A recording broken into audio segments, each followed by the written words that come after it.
সুপ্রিয় দর্শক মণ্ডলী, আপনাদের সবাইকে স্বাগত জানাচ্ছি আইনি কথার আজকের পর্বে। আমি ব্যারিস্টার ওমর হাসান আল জাহিদ আপনাদের সাথে রয়েছি। আপনারা সবাই অবগত যে আমি mainly real estate law practice করি। আপনাদের যদি কোনো বাড়ি ফাইন্যান্স অথবা পারচেজ অথবা সেল, রিফাইন্যান্স, প্রাইভেট মর্টগেজ এগুলোতে যদি কোনো লিগ্যাল সার্ভিসের প্রয়োজন হয়, আপনারা নির্দ্বিধায় আমাদের সাথে যোগাযোগ করবেন। আমাদের অফিস ওমর জাহিদ ল প্রফেশনাল কর্পোরেশন, আমাদের অফিস অবস্থিত কিংস্টন এবং মিডল্যান্ডে, এবং আমাদের address 248 Kingston road, Toronto, Ontario, এবং আমাদের ফোন নাম্বার হচ্ছে 647-341-7877। আবারও বলছি 647-341-7877। আপনারা যারা আমাদের আগের পর্বগুলো শুনেছেন, আপনারা সবাই নিশ্চয়ই জেনে থাকবেন যে আমরা এই পর্বগুলো করছি শুধুমাত্র আইনগত যে তথ্যগুলো সেগুলো আপনাদেরকে অবহিত করার জন্য। এই তথ্যগুলোকে কোনোভাবেই আইনি উপদেশ বা পরামর্শ হিসেবে গ্রহণ করা যাবে না, কারণ আপনার স্পেসিফিক সিচুয়েশন অনুযায়ী আপনার একজন লিগ্যাল অ্যাডভাইজারের লিগ্যাল অ্যাডভাইস প্রয়োজন হতে পারে এবং সেই অনুযায়ী আপনি ডিসিশন নেবেন। যার কারণে আপনার যখন কোনো আইনি সহায়তার প্রয়োজন হবে, আপনার প্রতি আমাদের সাজেশন থাকবে যে আপনি অবশ্যই একজন লয়ারকে কনসাল্ট করবেন, এবং আমরা তো সবসময় আপনাদের জন্য আছি। যে কোনো প্রয়োজনে আপনারা আমাদের সাথে যোগাযোগ করতে পারেন।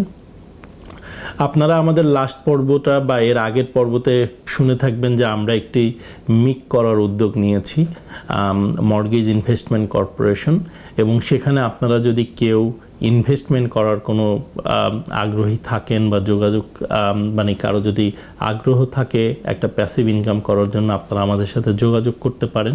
আমরা তখন আপনাদেরকে প্রপার ওয়েতে এই জিনিসটা গাইড করতে পারবো। আজকের আলোচনার বিষয় হচ্ছে প্রি কনস্ট্রাকশন। আমি আসলে প্রি কনস্ট্রাকশনের উপরে অনেকগুলো পর্ব বিভিন্ন সময় করেছি, কিন্তু তারপরও আমি যেটা লক্ষ্য করেছি যে মানুষজনের মধ্যে প্রি কনস্ট্রাকশন হাউজিং নিয়ে বা প্রি কনস্ট্রাকশন পারচেজ নিয়ে অথবা সেল নিয়ে একটা বড় ধরনের তথ্যগত ঘাটতি রয়েই যায়। বিশেষ করে যেটা রয়ে যায় সেটা হচ্ছে যে আমরা যখন এখন ক্লোজ করতে যাই, তখন অনেক সময় এরকম সিচুয়েশন হয় যে ক্লায়েন্টের যে টাকাতে উনি বাড়িটা কিনেছিলেন, বাড়িটা অ্যাপ্রেজাল করার পরে সেই সমপরিমাণ টাকা আসেনি। অর্থাৎ উনি বাড়িটা কিনেছিলেন 8 লক্ষতে, কিন্তু দেখা গেল অ্যাপ্রেজাল ভ্যালু এসছে 7,50,000। এই যে $50,000 কম, এটা তখন ওনার জোগাড় করতে হিমশিম খাচ্ছে এবং তখন উনি ডিল ক্লোজ করতে চাচ্ছেন না, অথবা যদি ডিল ক্লোজ করতে না পারেন সেটার কনসিকুয়েন্স, লিগ্যাল কনসিকুয়েন্সেস কী সেটা অনেকে বুঝতে ব্যর্থ হন। অনেক সময় যেটা হয় আমরা দেখেছি যে উনি কিনেছেন 8 লাখ, ওনার মাথায় আছে 8 লাখ, কিন্তু এর বাইরেও যে আরও ডেভেলপমেন্ট চার্জ রয়েছে, অনেক লেভি রয়েছে, এইচএসটির ব্যাপার রয়েছে, আরও অন্যান্য ফিজ যেগুলো ট্যারি অন ওয়ারেন্টির স্কেডিউল বিতে বলা থাকে, যেখানে দেখা যায় আরও 20-30 বা $40,000 অতিরিক্ত খরচ আপনার বিয়ার করতে হয় at the time of closing. এই জিনিসগুলো অনেকে বুঝতে ব্যর্থ হন এবং ওনার মাথায় থাকে 8 লাখ, পরবর্তীতে যখন উনি ক্লোজিং করতে গিয়ে দেখেন যে ওনার ক্লোজিং কস্ট চলে আসছে 8,70,000, তখন উনি মাথায় মাথায় ওনার বাস পড়ার মতো অবস্থা হয় যে এই $70,000 কেন হলো।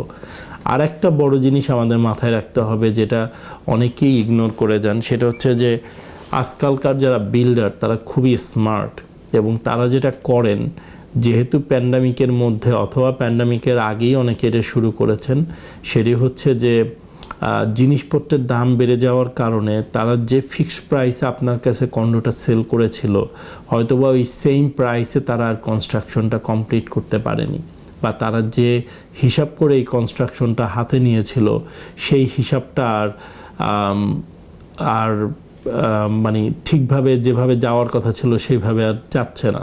তার কারণ হচ্ছে জিনিসপত্রের দাম বেড়েছে, ট্রেড পার্সনদের আওয়ারলি রেট বেড়ে গেছে ইত্যাদি কারণে, যার কারণে অনেকেরই প্রি কনস্ট্রাকশন যে এগ্রিমেন্ট রয়েছে বাইয়ের, সেই এগ্রিমেন্টের ভিতরে কোথাও রয়ে গেছে যে কোনো কারণে যদি কনস্ট্রাকশন ম্যাটেরিয়ালসের প্রাইস বিক্রি হয় অথবা ট্রেড পার্সনদের আওয়ারলি রেট বেড়ে যায়, সেই ক্ষেত্রে যতটুকু টাকা বাড়বে সেই টাকাটুকু পারচেজ প্রাইসের সাথে অ্যাড হবে।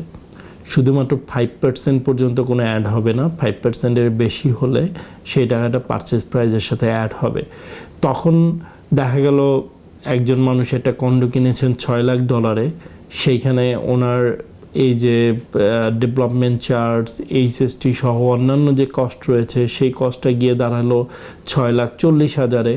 তারপরে যদি উনি দেখে হঠাৎ করে যে এখানে ওনার এই কনস্ট্রাকশন কস্ট বৃদ্ধি পেয়েছে দেখে আরও $25,000 এক্সট্রা অ্যাড হলো, তখন ওনার দিশে হারা হবার মতো অবস্থা হয়ে যায়। তখন উনি ভাবে যে এই শর্ট টাইমের ভিতরে আমি কিভাবে এই $65,000 জোগাড় করব, অথবা আরও $100,000 যদি কনস্ট্রাকশন কস্ট বেড়ে যায় তাহলে আমি এই টাকাটা জোগাড় করব কিভাবে।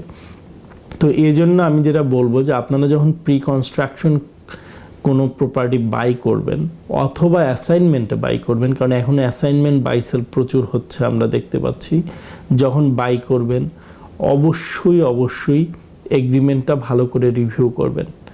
যদিও একজন লয়ার আপনাকে হয়তো একটা রিভিউ করার জন্য $500 বা $1,000 চার্জ করতে পারে, তারপরও আমি বলবো অবশ্যই এগ্রিমেন্ট আপনি রিভিউ করে নেবেন এবং আপনার কি কস্ট এখানে থাকতে পারে সেই সম্পর্কে একটা ধারণা নিয়ে রাখবেন, কারণ যাতে আপনি ক্লোজিংয়ের সময় হঠাৎ করে ধাক্কা না খান বা সারপ্রাইজড না হন। বিশেষ করে যেটা মাথায় রাখবেন যে ট্যারিয়নের ফিসগুলো ঠিকমতো মেনশন করা আছে কিনা, ডেভেলপমেন্ট চার্জ ঠিকভাবে ক্যাপ করা আছে কিনা, অ্যাসাইনমেন্ট অপশন আপনার জন্য রয়েছে কিনা, অ্যাসাইনমেন্টের ফিস কি, অ্যাসাইনমেন্ট ফিজের লয়ার ফিস কি, এবং যদি কোনো কারণে কনস্ট্রাকশন কস্ট বেড়ে যায় সেটা কিভাবে তারা নির্ধারণ করবে, সেটার রুলটা কি সেটাও আপনার জানার দরকার আছে। কী ধরনের ম্যাটেরিয়াল আপনাদের কনস্ট্রাকশনে দেওয়ার কথা ছিল, কোন ধরনের ম্যাটেরিয়াল ইউজ করলে কনস্ট্রাকশন কস্ট বেড়ে যেতে পারে, এই জিনিসগুলোতেও একটু লক্ষ্য রাখা দরকার। সবচেয়ে যেটা গুরুত্বপূর্ণ সেটা হচ্ছে ডেভেলপমেন্ট চার্জ, স্কেডিউল বি এর যে কস্টগুলো রয়েছে, ট্যারিয়ন ওয়ারেন্টি, এই চার্জগুলো ভালো করে জানা। আপনার বাসাটা কি প্রিন্সিপাল রেসিডেন্স নাকি প্রিন্সিপাল রেসিডেন্স না, আপনার বাসাটা কি ইনভেস্টমেন্ট প্রপার্টি নাকি ইনভেস্টমেন্ট প্রপার্টি না। কারণ আপনি যদি প্রিন্সিপাল রেসিডেন্স হিসাবে নেন তাহলে আপনার যে প্রাইসিং স্ট্রাকচার, ইনভেস্টমেন্ট প্রপার্টি হলে প্রাইসিং স্ট্রাকচার হয়তো একই নাও হতে পারে। আবার আরেকটা জিনিস যেটা রয়েছে যে HST-তে আপনি $24,000 প্রিন্সিপাল রেসিডেন্স হলে রিবেট পাবেন। অনেকে পারচেস প্রাইসটাই করে এমনভাবে যে প্রিন্সিপাল যে $24,000 প্রিন্সিপাল মানে প্রপার্টি হিসেবে যে রিবেটটা পাওয়ার কথা ছিল সেই রিবেটটাকে ওনরা ক্যালকুলেশনে ধরেই ওনরা প্রাইসিংটা করে। অর্থাৎ আমি যদি আজকে $5 লক্ষ টাকার একটা বাড়ি কিনি, HST সহ এই বাড়ির দাম হচ্ছে $5,65,000। এই যে $65,000 HST, এইখান থেকে আমার প্রিন্সিপাল রেসিডেন্স হলে সিআরের কাছ থেকে $24,000 রিবেট পাওয়ার কথা ছিল। তো হইতে পারে যে আপনি যখন এই বাড়িটা কিনতে যাচ্ছেন দেখবেন যে আপনার এই বাড়িটার দাম লেখা হচ্ছে $5,41,000। কারণ কি? কারণ ওরা ধরেই নিচ্ছে যে গভর্নমেন্টের কাছ থেকে বা সিআরের কাছ থেকে $24,000 রিবেট পাবে। এখন আপনি যখন ডিল ক্লোজ করতে গেলেন আপনি তখন হঠাৎ করে মাইন্ড চেঞ্জ করলেন, আপনি বললেন যে এটা আমার প্রিন্সিপাল রেসিডেন্স না, এটা হচ্ছে আমার ইনভেস্টমেন্ট প্রপার্টি। অথবা যারা বিল্ডার তারা কোনোভাবে জানতে পারলো যে আপনি ইন্টারিম অকুপেন্সি নিয়ে ওই বাসাতে থাকেন না, আপনি বাসাটার রেন্ট দিয়ে রাখছেন, অথবা এই বাসাটা আপনার রেন্টাল প্রপার্টি, যে কোনোভাবে তারা ইনফরমেশনটা জানতে পারলো। যখনই জানতে পারবে তখনই তারা আপনার কাছে এই যে $24,000 যেটা আপনার রিবেট পাওয়ার কথা ছিল সেটা আপনার কাছে চেয়ে বসবে। অর্থাৎ যে বাড়িটা আপনি আপাত দৃষ্টিতে মনে হয়েছে আপনি কিনেছেন $5,41,000, সেই বাড়িটাতে কিন্তু এই $24,000 অ্যাড হয়ে এটা $5,65,000 হয়ে গেল। তখন কিন্তু আপনার জন্য এটা একটা বড় ধরনের ধাক্কা যে আমি ক্লোজিংয়ের সময় হঠাৎ করে এই $24,000 আমি কোথায় পাবো। প্লাস আমার যে ডেভেলপমেন্ট ফি বা এডুকেশন লেভি বা আরও স্ট্রিট বা স্কুল এইগুলোর ডেভেলপমেন্টের জন্য এটা চার্জ করা হয়।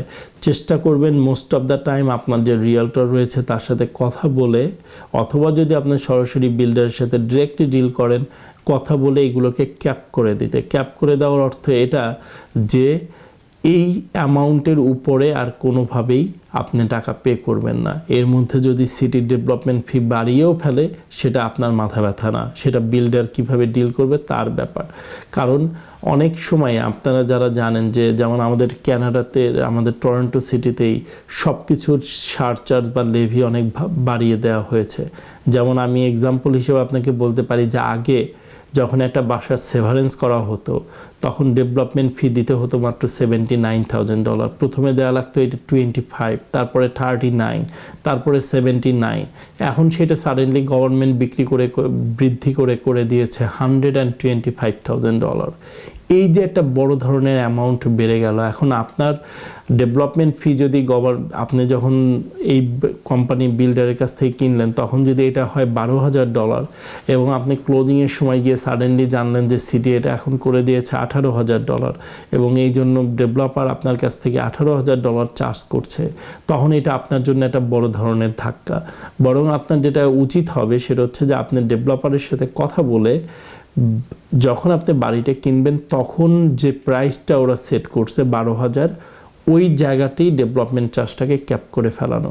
অর্থাৎ এই $12,000 থেকে কোনো কারণে যদি গভর্নমেন্ট ফিউচারে বৃদ্ধি করে, অ্যাজ এ ক্লায়েন্ট আপনি আর $1 দিবেন না, বরং এটা ডেভেলপারের দায়িত্ব সে কীভাবে রাইট ওয়েতে ডেভেলপমেন্ট ফি গভর্নমেন্টকে পে করে তার আপনার এই স্পটটা সিকিউর করে রাখবে। একইভাবে বলা যায় হচ্ছে আরও অনেকগুলো কস্ট থাকে, যেমন ধরেন মিটারের কস্ট, ইনস্টলেশন কস্ট। অনেকের যেটা দেখবেন যে বেসমেন্ট আপগ্রেড করা থাকে না বা ফিনিশড বেসমেন্ট থাকে না, এই ফিনিশড বেসমেন্ট করতে গেলে একটা আলাদা কস্ট ইনক্লুড করতে হয়, সেইটা অনেক সময় পারচেজ প্রাইসের পার্ট হয়ে সেইখানে HST অ্যাড হয়ে যায়। এই জিনিসগুলো অনেকে অনেক সময় বুঝতে পারে না বা জানতে পারে না এবং ক্লোজিংয়ের সময় এসে বলে যে আমার তো এত টাকা হবে, এটা আমার ধারণাতেই ছিল না। যার কারণে আমি যেটা বলবো যে আপনি যখন প্রি কনস্ট্রাকশন কোনো প্রপার্টি বাই করবেন অবশ্যই একজন লয়ারের সাথে কনসাল্ট করবেন, পুরো প্রপার্টির এগ্রিমেন্টটা আগে রিভিউ করবেন এবং তারপরে সাইন করবেন, যাতে অ্যাটলিস্ট আপনি ক্লোজিংয়ের সময় এসে ধাক্কা না খান। বা আমরা লয়ার হিসেবে যেটা প্রায় ফিল করি যে আমাদের ক্লায়েন্ট অনেক কিছু সম্পর্কে জানতো না এবং আমি যখন বলি যে ভাই আপনি তো এটা এগ্রিমেন্টটা 5 বছর আগে সাইন করেছেন বা 3 বছর আগে সাইন করেছেন, এগুলো তো সব এগ্রিমেন্টে লেখা আছে, তখন ওনারা বলেন যে আসলে ওই সময় তো জানতাম না বা আমাদেরকে বুঝাই বলা হয় নাই, অথবা ও মাই গড 50 পেজ এগ্রিমেন্ট, এগুলো পড়ার সময় আছে কার। আবার অনেক সময় বলে হ্যাঁ একজন লয়ারের কাছে গিয়েছিলাম, ওই লয়ার $1,000 চার্জ করতে চাইছে দেখে আমরা আর পে করি নাই আর যাইও নাই।